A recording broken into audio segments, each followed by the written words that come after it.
Hi friends, ഇത് ഈ വർഷത്തെ 2025 അവസാനത്തെ സുപ്രഭാതം കേട്ടോ. ശ്രാവണി എണീറ്റിട്ടില്ല, അവൾക്ക് ക്ലാസ്സില്ലാത്തതുകൊണ്ട് പിന്നെ ഒരു 8 മണി വരെ കിടന്ന് ഉറങ്ങുന്നുണ്ട്. പിന്നെ ഞാൻ എണീപ്പിക്കാറില്ല.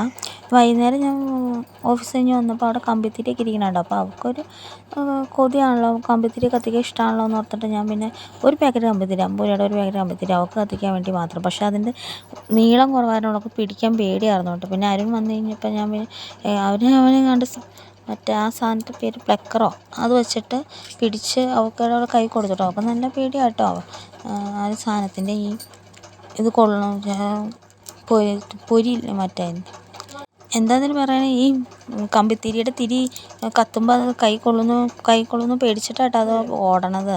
പക്ഷെ കൈ കൊള്ളണമുണ്ട് കേട്ടോ. നമുക്ക് പിന്നെ കുഴപ്പമില്ല, പിള്ളേർക്ക് പേടിയാണല്ലാണ്ട് പിന്നെ ആരും കൈ പിടിച്ച് അതിന് രണ്ടെണ്ണമൊക്കെ കത്തിക്കാൻ പിടിച്ചു കേട്ടോ.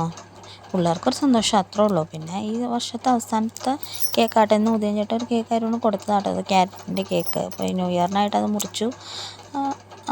ശ്രാവണിക്ക് പിന്നെ കേക്ക് വലിയ ഇഷ്ടമായിരുന്നുകൊണ്ട് അവൾ എന്നെ മുറിച്ച് ഓരോ കഷ്ണങ്ങൾ ഇങ്ങനെ കഴിച്ചോളൂ കേട്ടോ. കേക്ക് അവൾക്ക് വലിയ ഇഷ്ടമാണ്. എനിക്ക് പിന്നെ ഈ മധുരത്തോട് അത്ര താല്പര്യമില്ലാത്തതുകൊണ്ട് ഞാൻ പിന്നെ അധികം അങ്ങനെ കഴിക്കാറില്ല. പിന്നെ അരുണും ഇഷ്ടമാണ്. അച്ഛൻ്റെ അതേ പാതയിൽ തന്നെ മോളും ഭക്ഷണ കാര്യത്തിലൊക്കെ. എന്നിട്ട് കേക്കൊക്കെ അവൾ ഓരോ കഷ്ണമൊക്കെ എടുത്ത് കഴിച്ചു. ഞാൻ പിന്നെ ഒരു കഷ്ണം എടുത്ത് നോക്കി. നല്ല കേക്ക് നല്ല കേട്ടോ, നല്ല ക്യാരറ്റ് കേക്കൊക്കെയാണ്. പിന്നെ എനിക്ക് മധുരം ഇഷ്ടമുള്ളത് ഞാനത് എടുത്തില്ല. ഇത് എയർ ഫിൽറ്ററാട്ടോ. ഈ അക്വേറിയത്തിൽ മീനൊക്കെ ചത്തോണായതുകൊണ്ട് അരുൺ ഇപ്പോൾ എയർ ഫിൽറ്റർ പറഞ്ഞ് മേടിച്ചതാട്ടോ. അതായത് ഈ അക്വേറിയത്തിലെ ചെളിയൊക്കെ വലിച്ചെടുക്കാനും വെള്ളം ക്ലീൻ ആവാൻ വേണ്ടിയിട്ടുള്ള സാധനം കേട്ടോ. ഇനി ഇത് 200 എങ്ങാണ്ടാന്ന് പറഞ്ഞത്. നല്ലൊരു സാധനം കേട്ടോ. അതിപ്പോൾ നമ്മളത് ഇട്ടതിന് ശേഷം വെള്ളം കലങ്ങി കിടക്കാറുണ്ട്. അതിപ്പോൾ നല്ല ക്ലീനായിട്ട്. അപ്പോൾ മീനുകൾ കുറേയൊക്കെ 2-3 ചത്തുപോയി തുടങ്ങി. അപ്പോൾ അതുകൊണ്ടാണ് അരുണിന് തോരൻ മേടിച്ചത്.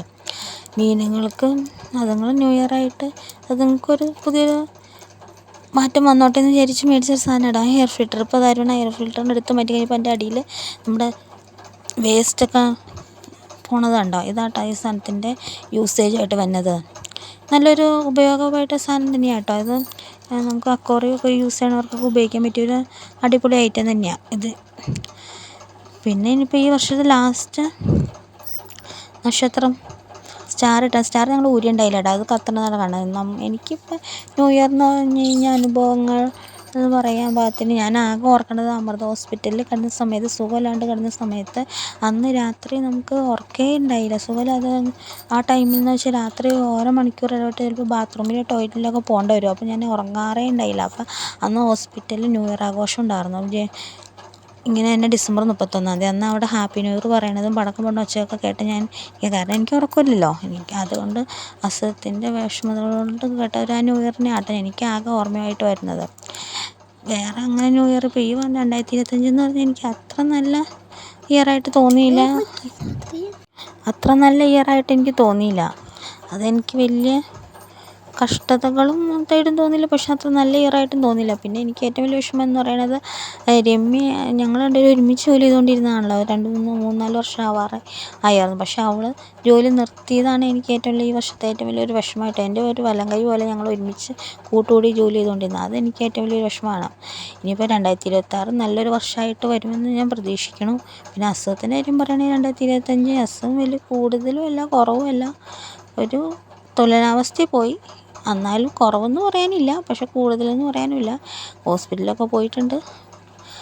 അടുത്ത 2026 വരുമ്പോൾ നല്ലൊരു അസുഖമൊക്കെ കുറഞ്ഞ് നല്ലൊരു ഹെൽത്തി ആയിട്ടുള്ളൊരു ജീവിതാന്തരീക്ഷം ഉണ്ടാവട്ടെ എന്നാണ് എൻ്റെ ഒരു പ്രാർത്ഥന.